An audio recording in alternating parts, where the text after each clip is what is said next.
Welcome to a fine gaming experience. We've had quite the romp of missions and pilfering in Oria, but with our gold brick in hand, it's time to move on.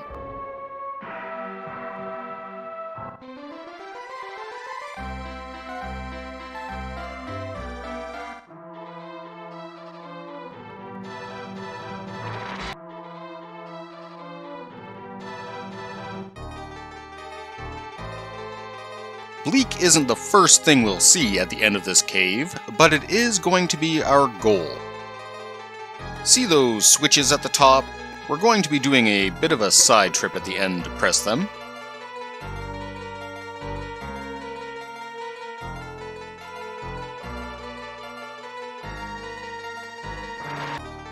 This is the Cave of Light and Dark, which is aptly named, as you'll see when we reach the other side.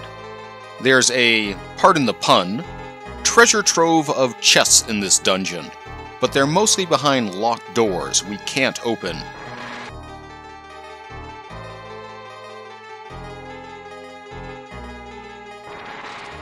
It might look like there's a lot of branching paths, but they quickly lead to dead ends. Makes getting to the end of this dungeon a pretty simple task.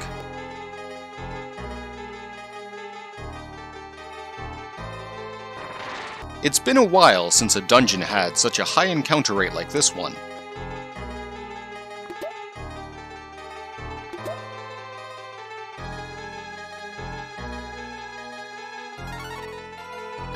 The Shell Hat's a nice find with a ridiculous 25 defense, but no one we have can wear it. We won't see the next new party member this episode, but they're not too far out.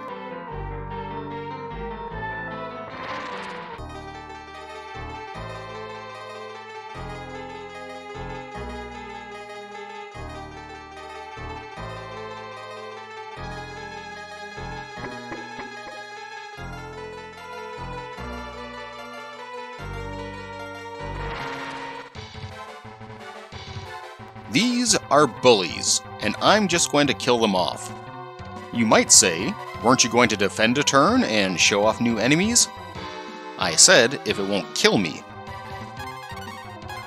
They have 3 attacks. A bolt that does 80 damage to one party member. A bigger bolt that does 95 damage to everyone. And an even bigger one that does 130 to everyone. That last one will wipe the party easily. And the 95 damage one has a 1 in 4 chance to go off. So no, I'm not defending. They only have 45 hit points though, so they're easy to kill. I'm finally going to pop a marble here. While I could use some XP from fights, the encounter rate is annoying, and we'll soon run into an enemy that's great to grind against.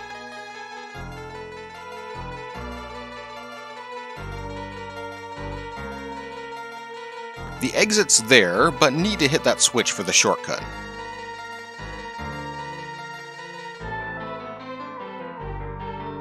I found a new resource for enemies in the game that revealed some interesting things.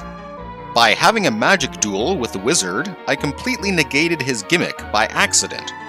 Every time the wizard casts his defense spell, your next physical attack has a 50% chance of missing. It explains why he spams it so much.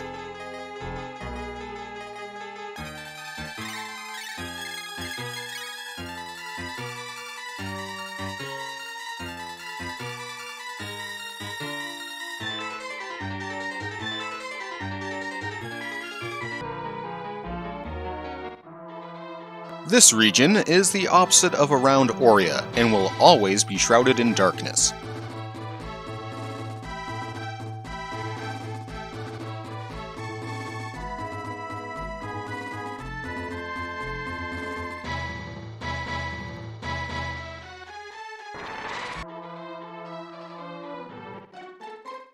Like we were warned, Bleak is a town of thieves, but they're more mischievous than malicious with their actions.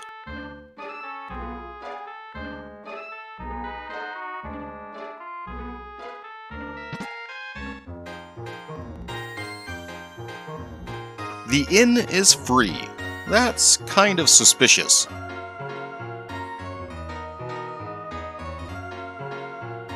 Since we bought the pouch earlier, we catch him in the act and get a nice reward from it.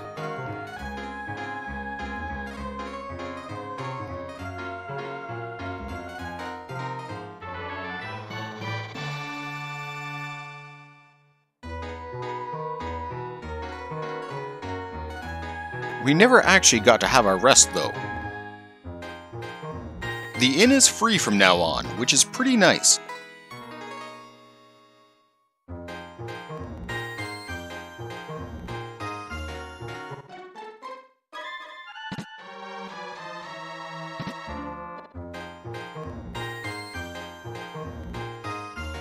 Two minor upgrades here. A metal shield for the hero.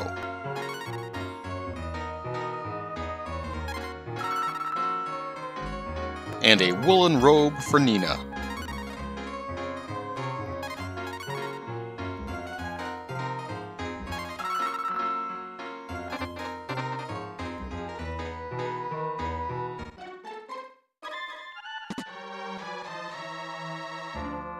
So Aurea stole the key from this region. Interesting.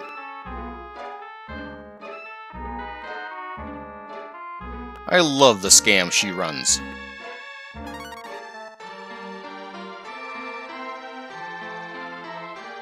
No, I'm not closing my eyes.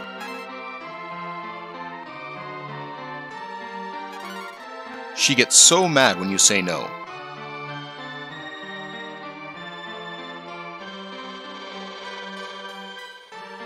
But the conversation keeps going, so fine, we'll close them.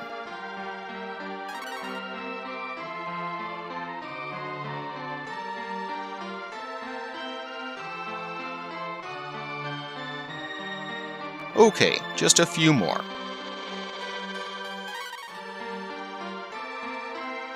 Fine. Nope, I'm done.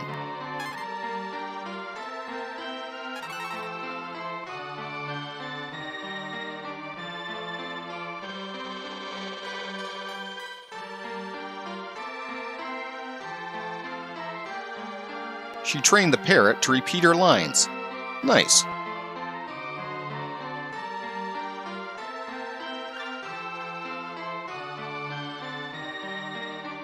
We need someone stronger. Am I not buff?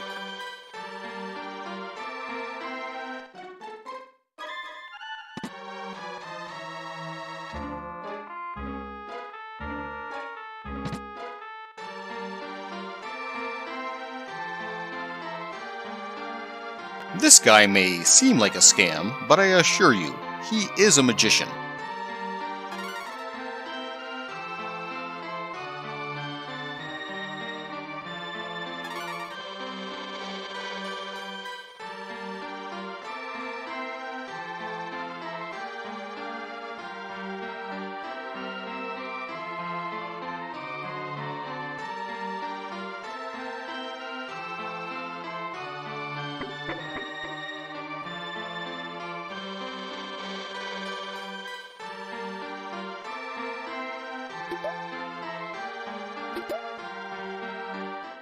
Let's give him another chance.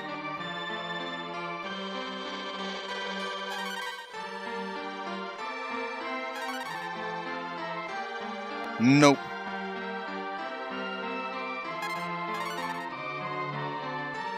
Do you really want to know?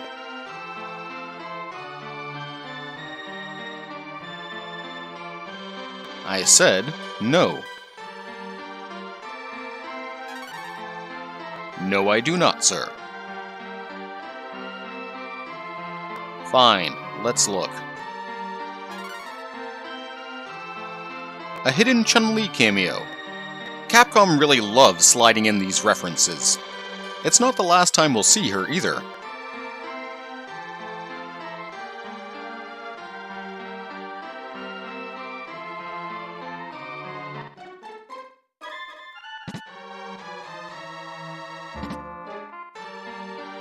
You know the saying, when in bleak, do as the Bleakians, Bleakites, Bleakers, do what they do.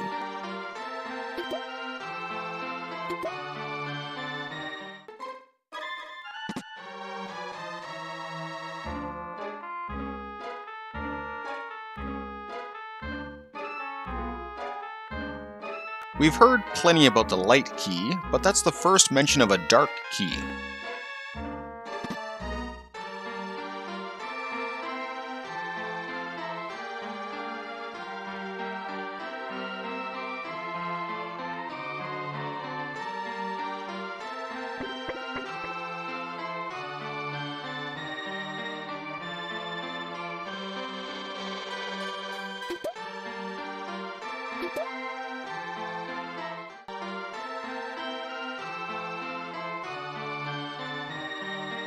This Karn fellow can help us, eh? That's what we needed the gold bar for.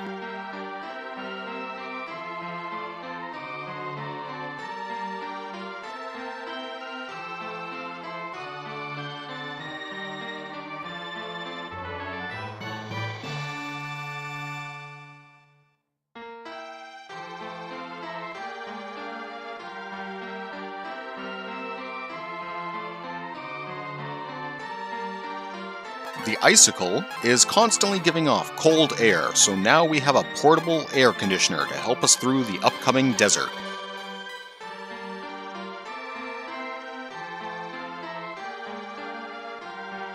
I'd like to fight a particular enemy out here, and I'm going to limit myself to 3 encounters with it.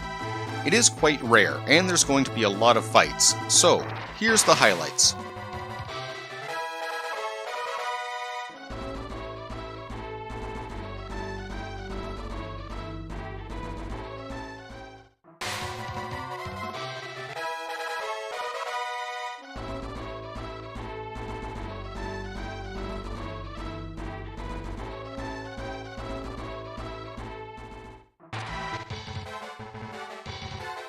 Here's what I was hunting for, a gold slime. They have good hit points and defense, and tend to throw the occasional lightning bolt.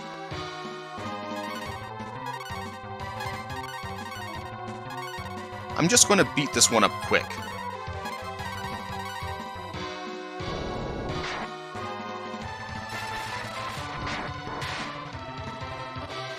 Look at all that experience. And that's just for one.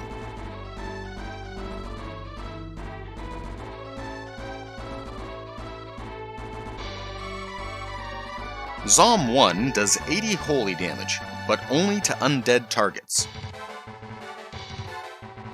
3 gold slimes. That's more like it. We're going dragon mode for these guys. They're weak to lightning, so take an extra 50% damage from it.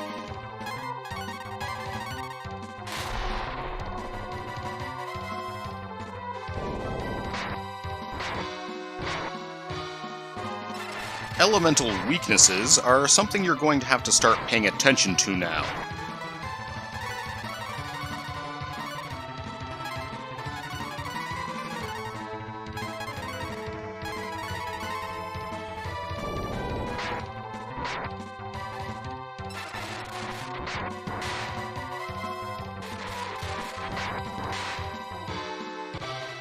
No levels. Huh. Only a duo for the last fight.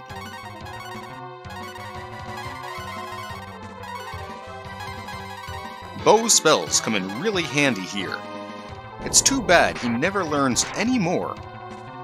But he'll have something else to contribute to the party in a few episodes.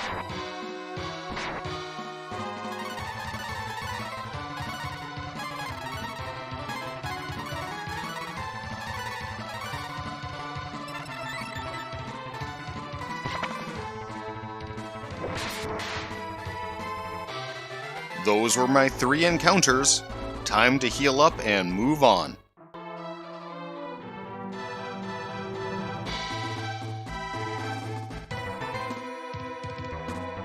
Another linear path to the desert with enemies I've already fought. So now's a good time to bring up a correction. I said the zombie status drops your attack and defense to 1. However, if you're fighting on the world map and it's night, your attack and defense actually get a big boost. It doesn't work in dungeons though, so you can't use it against bosses. I'd like to thank subscriber Karan042 for mentioning that, and I hope I said your name right.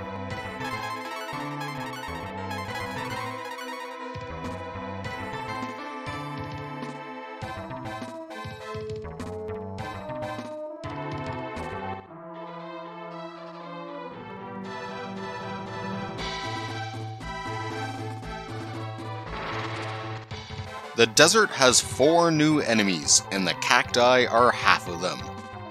All the mobs here have heightened defense, most likely to encourage you to dragonize more.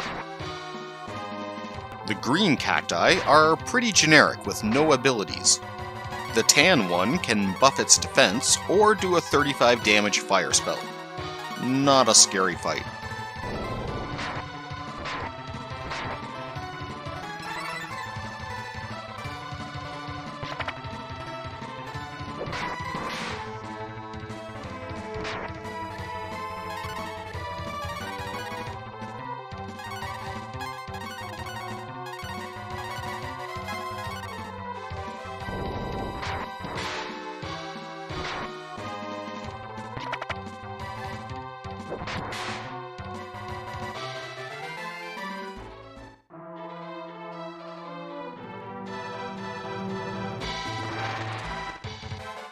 I don't think you were allowed to make an RPG back in the day without including at least one Scorpion opponent. The Scorp has no abilities, but does have a very high attack power. Groups of 3 can do some real damage to the party.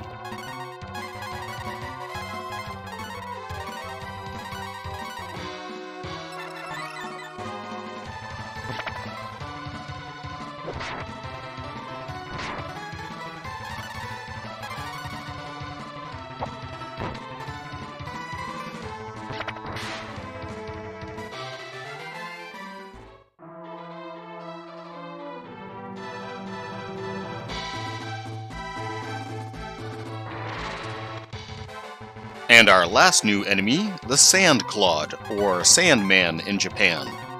It has even more attack power and hit points than the Scorpion, but less defense.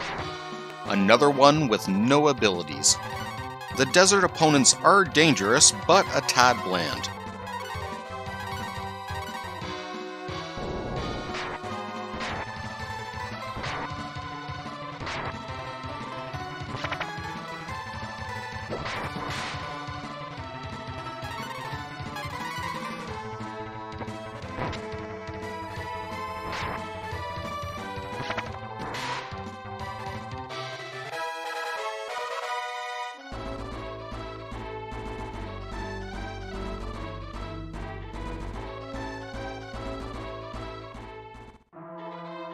Did that place move?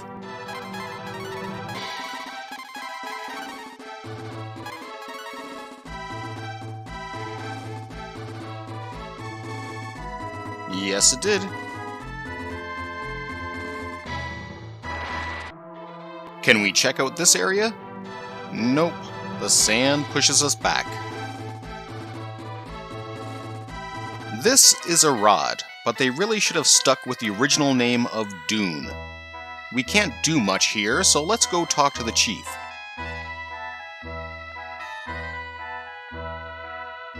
Oh look, a pet goat.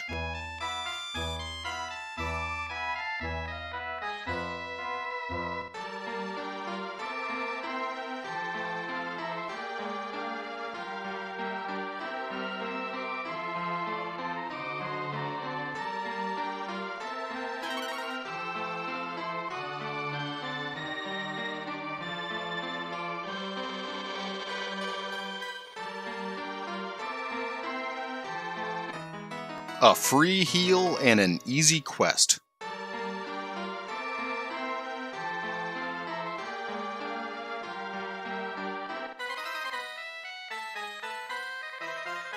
Aw, poor goat.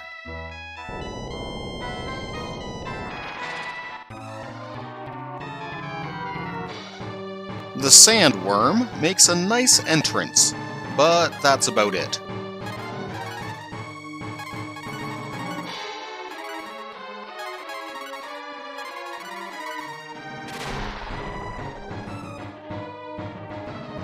The sand spit is the only attack it has, and since I've been good on keeping our armor upgraded, it's not an issue.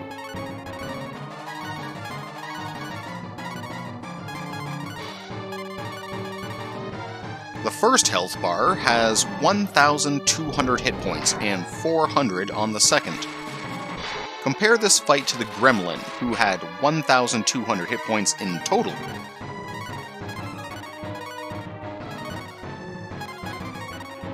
Now that we can Dragonize, the hero's damage output has quadrupled, at least. And he can still do slam attacks in this form for double damage.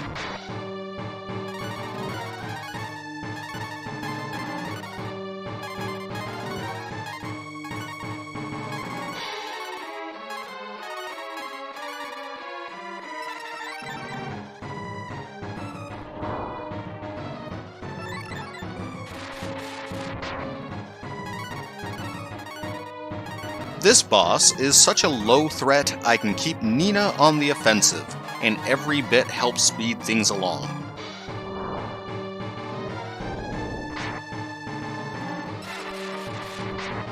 It would have made sense if this boss was weak to ice. Instead, his weakness is dark, which I can't do anything about.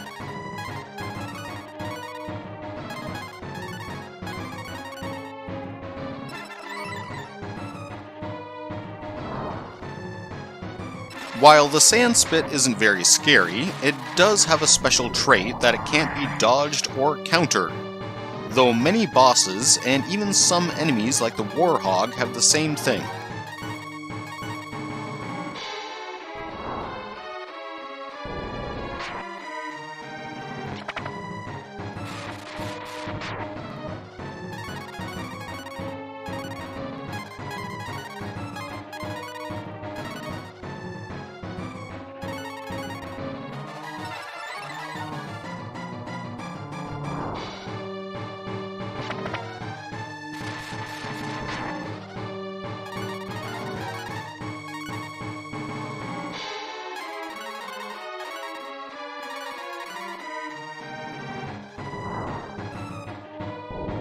And down goes the worm. I promise the next boss is much more challenging.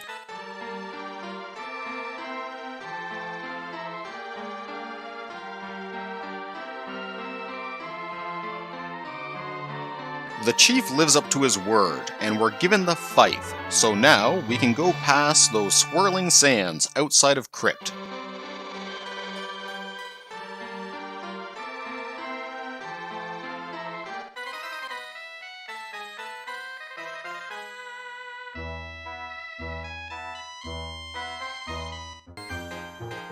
Hopefully, this Karn fellow we've been looking for is still in the next dungeon. We've been warned of all the traps inside of Crypt, so who knows what dangers we'll run into. I hope you'll join me again next time, and take care everyone.